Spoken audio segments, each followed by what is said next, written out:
ఆయన తన ఉన్నతమైన పరిశుద్ధ ఆలయం నుండి వంగు చూచానని ఆకాశం నుండి భూమిని దృష్టించనని చాలా. హౌ గాడ్ సీస్ యూ, ఏ విధంగా దేవుడు చూస్తున్నాడు. ఒకసారి మనం ఆలోచన చేసినట్లయితే మన యొక్క జీవితంలో ఒక్కొక్క వ్యక్తి ఒక్కొక్కరిని ఒక్కొక్క ఆలోచనతో చూస్తూ ఉంటారు. ఒక వ్యక్తికి నమ్మకమైన వ్యక్తి మరొక వ్యక్తికి నమ్మకమైన వ్యక్తిగా ఉండవచ్చు. ఒక వ్యక్తి దగ్గర ఉంటే అతనితో స్నేహం చేయడం మంచిది అనుకోవచ్చు ఒక వ్యక్తి. అదే వ్యక్తి ఇంకొకరి దగ్గర వీటితో స్నేహాలు చేశాను అనుకోవచ్చు. ఒకసారి మనం ఆలోచన చేసినట్లయితే మన యొక్క జీవితంలో ఒక్కొక్కరు ఒక్కొక్క రకమైన ఆలోచనలతో ఉద్దేశంతో కలిగి ఉంటారు. కానీ దేవుడు ఎలా చూస్తున్నాడు మనల్ని? హౌ గాడ్ సీస్ యూ, దేవుడు ఏ విధంగా నిన్ను చూస్తున్నాడు? ఒకసారి మనము ప్రశ్న చేసుకున్నట్లయితే అంటున్నాడు, ఆయన ఉన్నతమైన స్థలముల నుండి భూమి చూస్తున్నాడు. ఆయన ఉన్న స్థలముల నుంచి మనల్ని చూస్తున్నాడు. 33వ కీర్తన 13వ వచనంలో సార్ చూద్దాం. 33వ కీర్తన 13వ వచనం. ఆకాశము నుండి కనిపెట్టుచున్నాడు. చాలా, ఆయన ఆకాశం నుండి కనిపెడుతున్నాడు. ఏం కనిపెడుతున్నాడంటే మానవులమైన మనము ఎలా ఉన్నాము మనం కూడా కనిపెడుతూ ఉంటాము. ఇప్పుడు పిల్లలు బాగా చదువుతున్నారా లేదని ఇంటికాడ స్కూల్కి బయలుదేరినాడు, ఇంటికాడ స్కూల్కి స్కూల్కి వెళ్తున్నాడా లేదా, జాగ్రత్తగా వెళ్తున్నాడా లేదా అని మనం ఏం చేస్తామంటే కనిపెడతాం. అప్పుడు తెలుస్తుంది. అంటున్నాడు, ఆయన తన ఉన్నతమైన స్థలముల నుండి వంగి చూస్తున్నాడు, కనిపెడుతున్నాడు. ఏ విధంగా దేవుడు మనల్ని కనిపెడుతున్నాడు, ఏ విధంగా ఆయన మనల్ని చూస్తున్నాడు. ఎందుకంటే మనం అంటూ ఉంటాం, ఏమని, ఆవిడ చూపు మంచిది కాదు, ఆ చూపు మంచిది కాదు, అది చూశాడంటే చాలు అంటే ఒక్కొక్కటి కన్దృష్టి. అందుకే ప్రతి ఇంటికాడ బోర్డెట్టుంటారు, నరదృష్టి నీకు నమస్కారం, నరుల చూపు సరైనది కాదు. కానీ దేవుడి యొక్క వాక్య భాగం సెలవిస్తుంది, హౌ గాడ్ సీస్ యూ, ఏ విధంగా దేవుడు నిన్ను చూస్తున్నాడు అన్న ప్రశ్న మనం తీసుకున్నట్లయితే జవాబులు చూద్దాం. ఏ విధంగా దేవుడు మనల్ని చూస్తున్నాడు? జెర్మయా గ్రంథము 31వ అధ్యాయంలో చూద్దాం. యెహోవా నాకు ప్రత్యక్షమై ఇలాగ సెలవిచ్చెను, శాశ్వతమైన ప్రేమతో,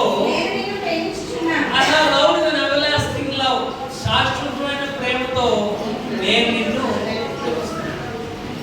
దేవుడు మనల్ని ఎలా చూస్తున్నాడంటే ప్రేమించబడిన వారిగా చూస్తున్నాడు. దేవుడు చూస్తున్నాడు ప్రేమించబడిన వారిగా. ఏ ప్రేమ అంటే శాశ్వతమైన ప్రేమతో ఆయన మనల్ని ప్రేమిస్తున్నాడు. కాబట్టి శాశ్వతమైన ప్రేమతో ఆయన మనల్ని ప్రేమిస్తున్నాడు కనుక ఆయన ఒక పర్పస్ కలిగి ఉన్నాడు మన మీద.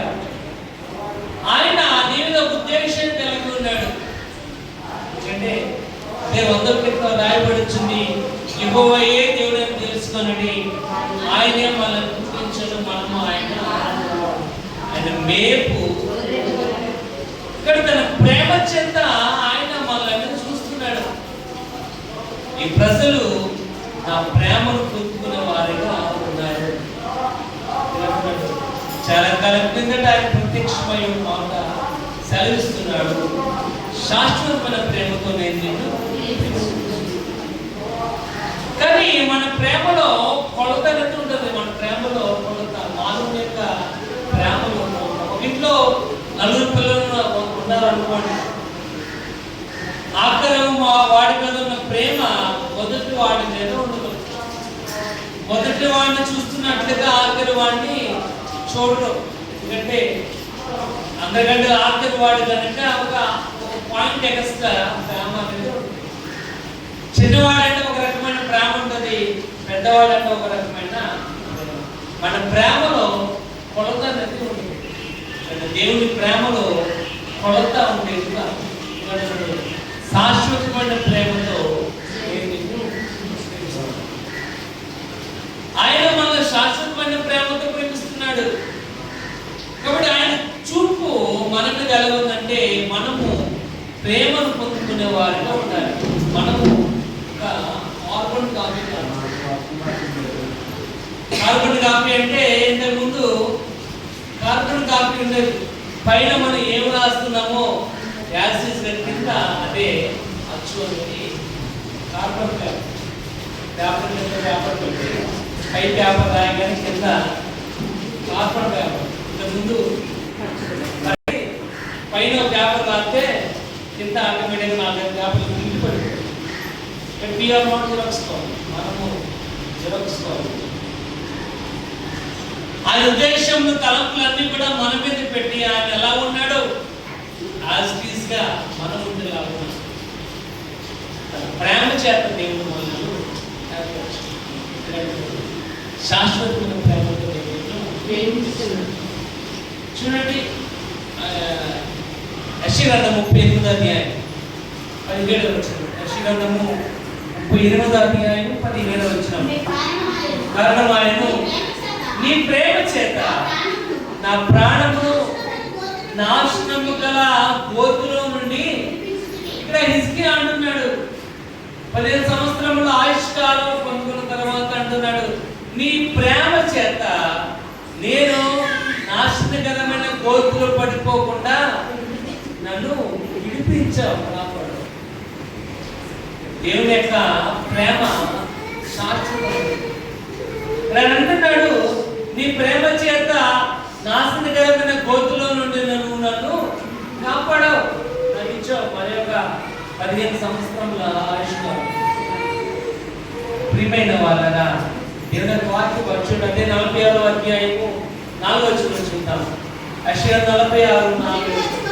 ముదిమి వచ్చే వరకు నేను ఎత్తుకున్న వాడ నుండి నెరయ వరకు, ఇక్కడ రాయబడుచుంది ఎప్పుడు వరకంట, నీ తల వెంట్రుకలు నెరయ వరకు నిన్ను ఎత్తుకున్న వాడను నేనే.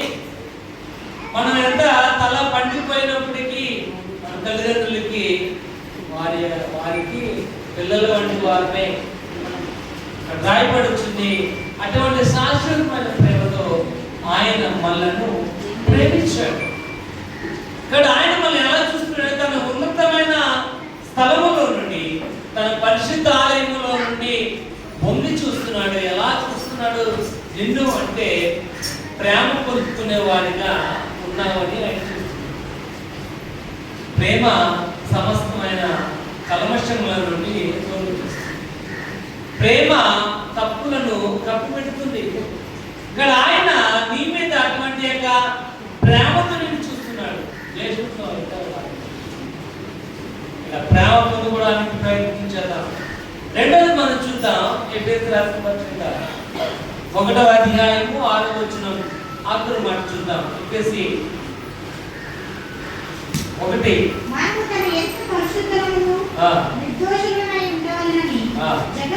జగత్ పునాది వేయబడక ముందే ప్రేమ చేత ఆయన మనలను ఏర్పరచుకున్నాడు. రెండవది, ఆయన ఎలా మనల్ని చూస్తున్నాడు? ఆయన ఎలా నిన్ను చూస్తున్నాడు అంటే, నువ్వు ఏర్పరచబడిన ఆమెను చూస్తున్నాడు. ఏర్పరచబడిందా అంటే స్పెషల్, ప్రత్యేకమైన వారు, ఒక ప్రత్యేకమైన వారిగా ఆయన చూస్తున్నాడు. ఇప్పుడంటే జగత్ పునాది వేయబడక ముందే, భూమికి పునాది వేయబడక ముందే ఆయన నిన్ను ఏర్పరచుకున్నాడు. నువ్వు పిండం గర్భంలో పడక ముందే, నువ్వు తల్లి గర్భంలోనికి రాకముందే ఆయన నీకోసం ఒక ప్రణాళికను కలిగి ఉన్నాడు. ఎందుకంటే ఆయన ఏర్పరచుకున్నాడు. చూడండి, యోహాను సువార్త 15:16 చూద్దాం. యోహాను సువార్త 15:16 లేదు,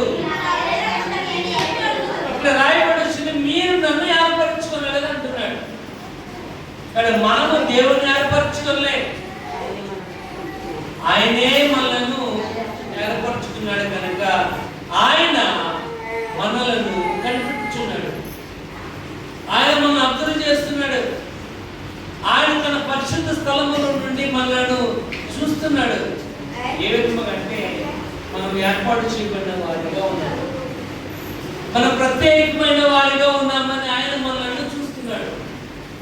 ఏర్పరచుకోవడం అంటే ఏంటి? ఏర్పరచుకోవడం అంటే ఏంటి? 10 చీరలు ఉన్నాయనుకోండి, ఆ 10 చీరలు మనం ఏం చేస్తుంటాం? సెపరేట్ చేస్తూ ఉంటాం. ఈ 5 చీరలు ఫంక్షన్కి వెళ్ళినప్పుడు కట్టుకోవాలి, 5 చీరలు ఇక్కడ ఉన్నప్పుడు ఏం చేస్తూ ఉన్నాం? అన్నీ మనయే, మనం ఏం చేస్తాం? సెపరేట్ చేస్తున్నాం. ఈ ఫంక్షన్కి ఇది కట్టుకోవాలి, ఈ ఫంక్షన్కి ఇది కట్టుకోవాలి. అలాగే ఎలాగైతే మనం ఏర్పాటు చేసుకున్నాం, మనము అనేక మంది ఏర్పాటు చేయబడినవారు, అనేక మంది పిలువబడిన వారు అనేక మంది, కానీ ఏర్పాటు చేయబడిన వారు చూడండి. మార్గంతో సాక్షిద్దాం 3వ అధ్యాయము 11వ వచనం సాక్షిద్దాం. మాకు తనకి ఇష్టమైన వారిని పిలువగా రాయబడి వచ్చింది. ఆయన తనకి ఇష్టమైన వారిని పిలువగా వారు వచ్చారు. అక్కడ చాలా మంది ఉన్నారు, జన సమూహం చాలా అనేక మంది ఉన్నారు, కానీ ఆయన తనకి ఇష్టమైన వారిని పిలిచి. అలాగే వాక్యం రాయబడుతుంది, మనం అనేక మంది ఉన్నప్పటికీ దేవుని యొక్క దృష్టిలో మనము ఏర్పాటు చేయబడ్డాం. మనము చాలా స్పెషల్, దేవునికి చాలా ప్రత్యేకమైన వారు. 1 పేతురు 2:3 రాయబడుతుంది, మనము ప్రత్యేకమైన వారు, చాలా స్పెషల్. ఇక్కడ ఆయన మనల్ని చూస్తున్నాడు. ఎలా చూస్తున్నాడంటే మనం ఏర్పాటు చేయబడిన వారు, ఎందుకంటే ఆయన మనలను ఏర్పరచుకున్నాడు, మనం ఆయన ఏర్పరచుకున్నాడు. చూడండి ఒకసారి చదవండి మళ్ళీ 15-16 అంశం వార్త. ఏర్పరచుకోలేదు కానీ నేను నా పేరట తండ్రిని ఏమడుగుదురో అది ఆయన మీకు అనుగ్రహించును, మీరు వెళ్ళి ఫలించుటకును మీ ఫలము నిలిచిండుటకును. ఎందుకు దేవుడు మనల్ని ఏర్పరచుకున్నాడంటే మనం ఫలించడానికి, ఫలించిన ఫలము నిలిచి ఉండడానికి. దేవుడు మనల్ని ఏ విధంగా చూస్తున్నాడంటే, ఒకటి ప్రేమించబడిన వారిగా ఉన్నాడు, రెండోది ఆయన మనల్ని ఎలా చూస్తున్నాడంటే ఏర్పాటు చేయబడిన వారిగా మనం ఉన్నామని చూస్తున్నాడు. కానీ మనము అందరి లాంటి వారు కాదు, మనము ప్రత్యేకమైన వారు. మన దేవుడు చాలా స్పెషల్. మనం ఫలించాలి, మన ఫలము నిలిచి ఉండాలి. ఫలించడం గొప్ప విషయం కాదు, వచ్చిన ఫలాన్ని కాపాడుకోవడమే గొప్ప విషయం. ప్రియమైన వాళ్ళ దేవుని వాక్యం మనము ఏర్పాటు చేయబడ్డాము, ప్రత్యేకమైన. 3వది చూద్దాం చూడండి, అదే జరిగిన 31వ అధ్యాయం 31-34 వచనం. నేను వారి దోషములను క్షమించి వారి పాపములను ఎన్నడూ జ్ఞాపకము చేసుకొనను కనుక అల్పులేని గనులేని అందరూ కూడా నన్ను ఎరుగుదురు. ఇక్కడ రాయబడుతుంది, నేను వారి దోషములను క్షమించి వారి పాపములను ఎన్నడూ కూడా జ్ఞాపకించుకోను. మనుషులమైన మనము ఒకసారి ఆలోచన చేసినట్టయితే, మనుషులమైన మనం ఒకసారి ఆలోచన చేసినట్టయితే, ఎన్ని సంవత్సరాలు గతించుకున్నా ఆ మనసులో పుచ్చుకున్న బాధం మాత్రం, ఎన్ని సంవత్సరాలు ఆయన గతించుకున్నా వాళ్ళ అన్న మాట మర్చిపో, మన హృదయంలో ఎన్ని సంవత్సరాలు అయిపోయినా కానీ ఆమె చూడగానే ఆ మాట మనం తప్పనిసరిగా. కానీ ఆయన అంటున్నాడు ఇక్కడ, నేను వారి దోషములను క్షమించి వారి పాపములను ఎన్నడూ కూడా జ్ఞాపకం చేసుకుంటున్నాడు. కాబట్టి ఆయన మనం ఎలా చూస్తున్నాడంటే, మనం క్షమించబడిన వారిని చూస్తున్నాం. మన పాపములన్నీ కూడా క్షమించబడి ఉన్నాయి. కాబట్టి మనం ఎటువంటి వారం అయినప్పటికీ ఒక ఆదివారం మానేసి దేవుని స్తుతిలో మానేసి మరొకసారి వచ్చినప్పటికీ ఆయన మనను క్షమించేవాడిగానే క్షమించేవాడిగా ఉన్నాడు కనుక మనం ఎన్ని వారాలైనా మానేస్తాం. ఆయన క్షమించేవాడిగా ఉన్నాడు కనుక మనం ఒక వారం మానేసి ఇంకో వారం వస్తున్నాం. అదే ఆయన క్షమించాలనుకోండి, ఒక వారం కూడా మనం సెలవుడడానికి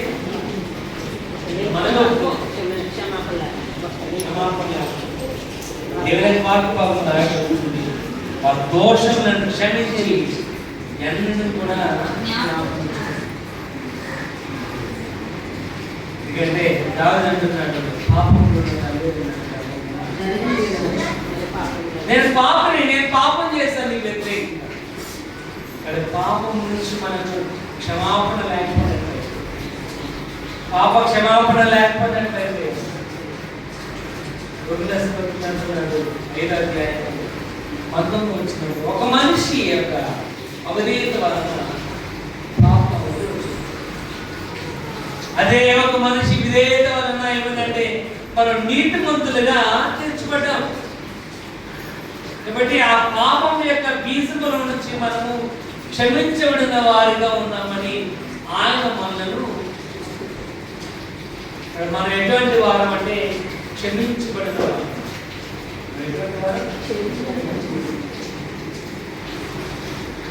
కాబట్టి మనం ఎటువంటి వారమైనప్పటికీ 5:1 గలతీ 5:1 అనుగ్రహించి క్రీస్తు మనను స్వతంత్రులుగా చేశాడు. కాబట్టి మీరు స్థిరముగా ఉండి మరలా దాస్యమును కార్యవద్దు.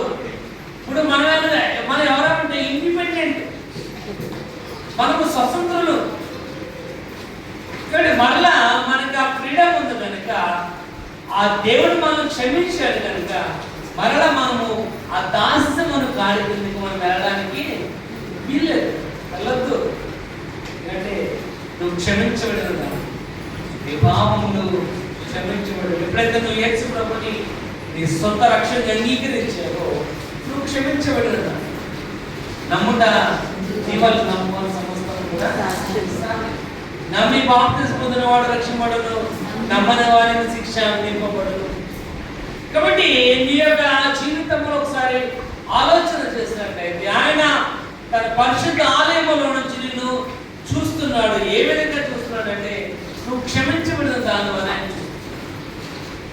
నీ పాపములు క్షమించబడుతున్నాయి. ఎప్పుడైతే నువ్వు యేసు ప్రభుని నీ సొంత రక్షకునిగా అంగీకరించావో, అపొస్తలుడైన దావీదు రాయబడుచుంది, నజరేయుడైన యేసు నామములోనే రక్షణ.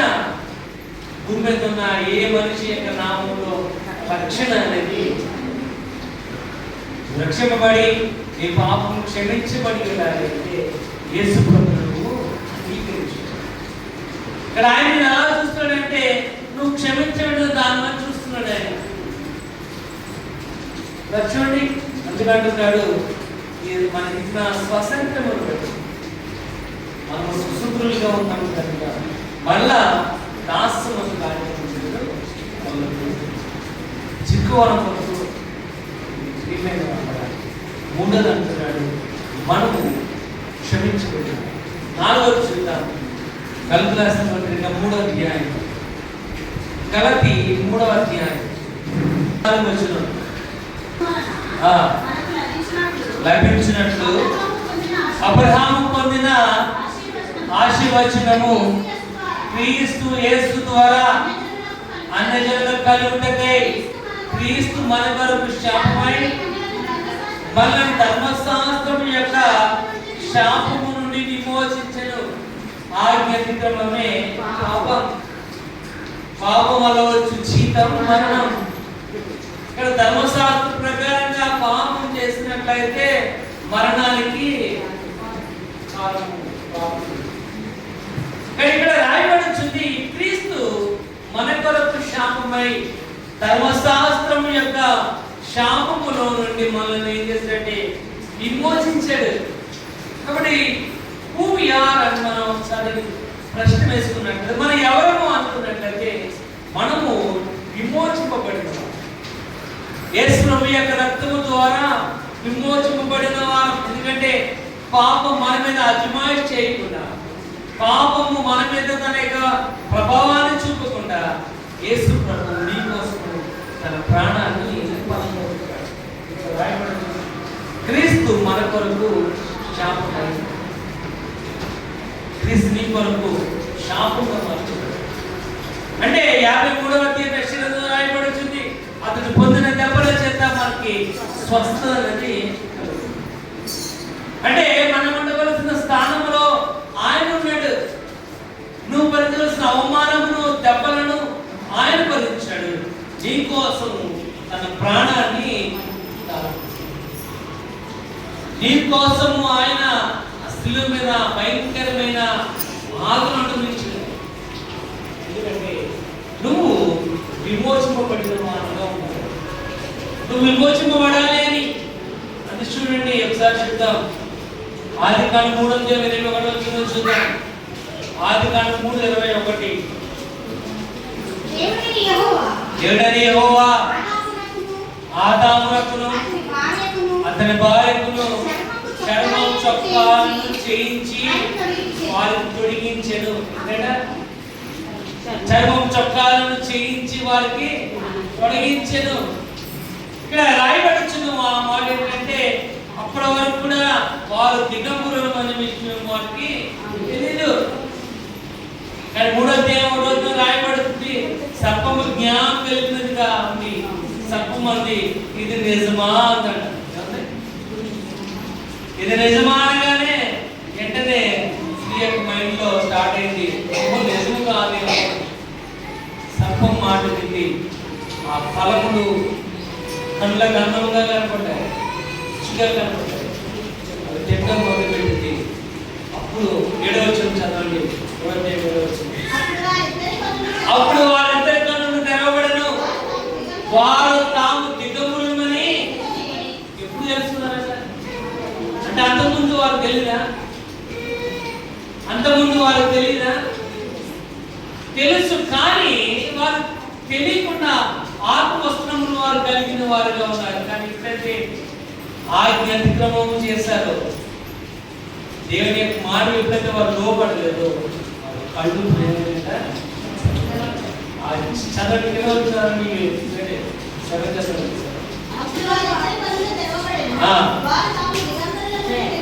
తెలుసుకొని అంజూరపు ఆకులను పుట్టి తమకు కచ్చడములుగా చేసుకున్నారు.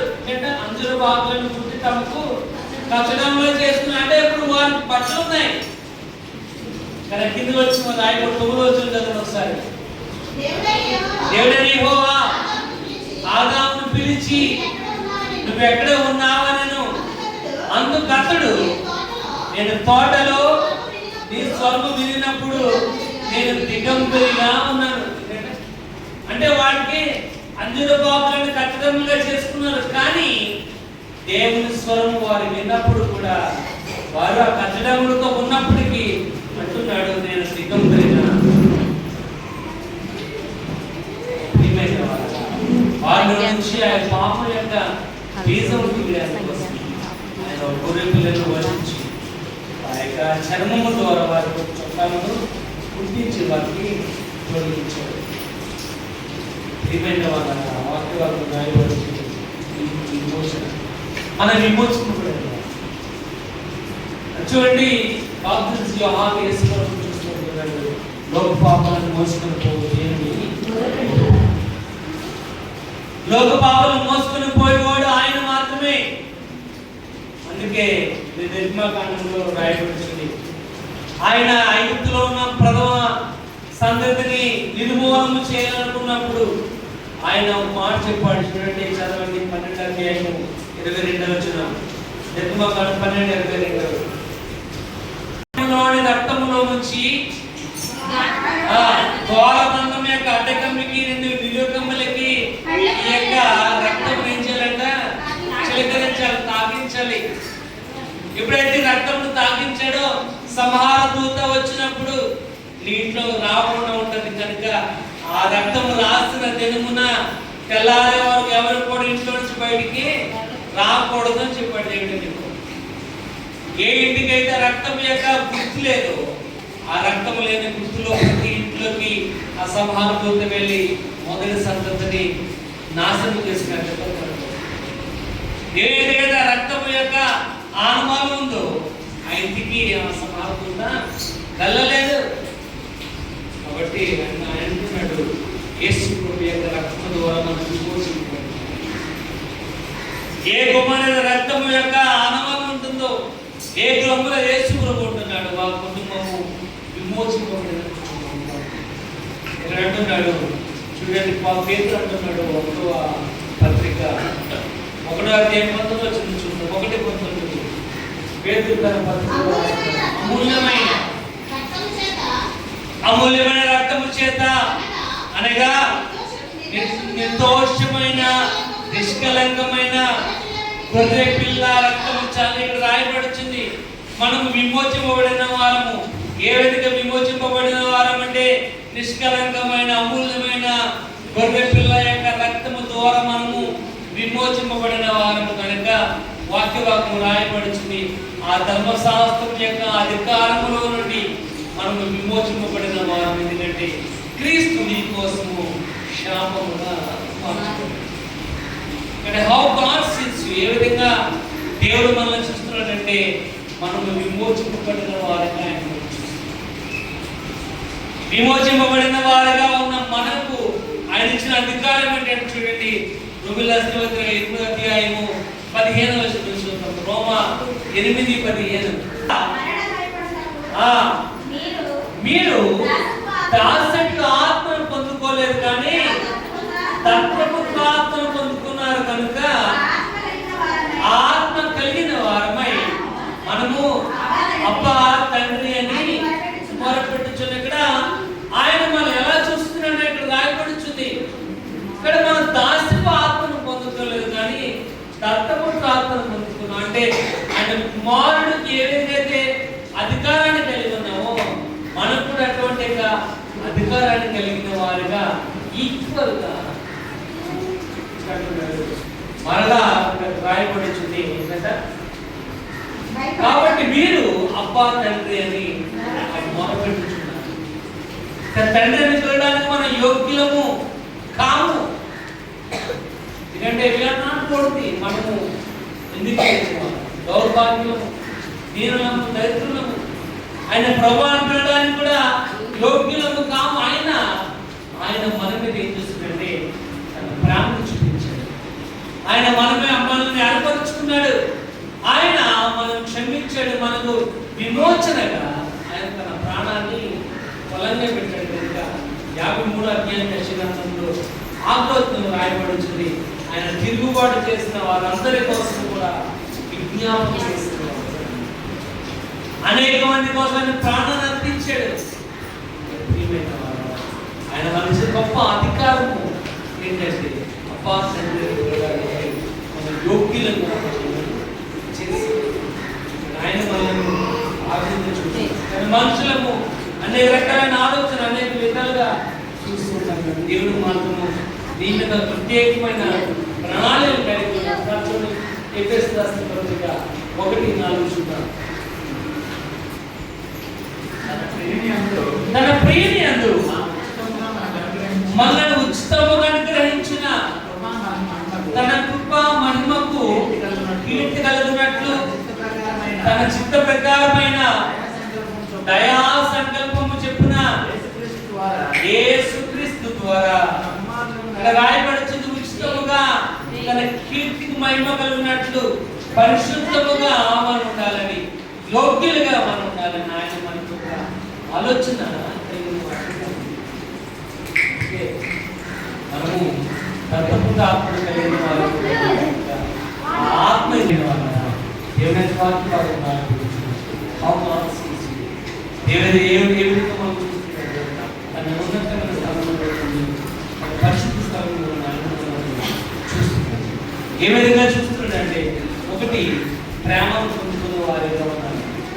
రెండోది రాయబడుతుంది ఏర్పాటు చేయబడిన వారిగా ఉన్నాం. మరి మూడవది క్షమాపణ పొందుకున్న వారిగా మనం ఉన్నాం. మరి నాలుగవది విమోచింపబడిన వారిగా ఉన్నాం. వాక్య భాగం మనం విమోచింపబడిన వారు, మనం క్షమించబడిన వారు, ఆయన ప్రేమను పొందుకున్న వారముగా మనం ఉన్నాం కనుక మనం ఏం చేయాలంటే యోహాను సువార్త 4:9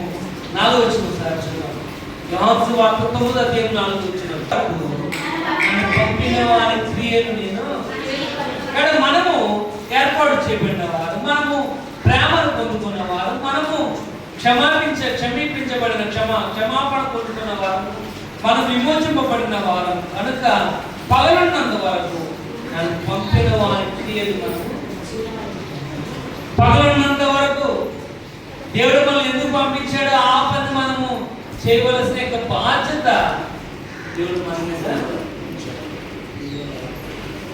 పగలున్నంత వరకు మనం దేవుడు దేవుడు మనల్ని అందించడానికి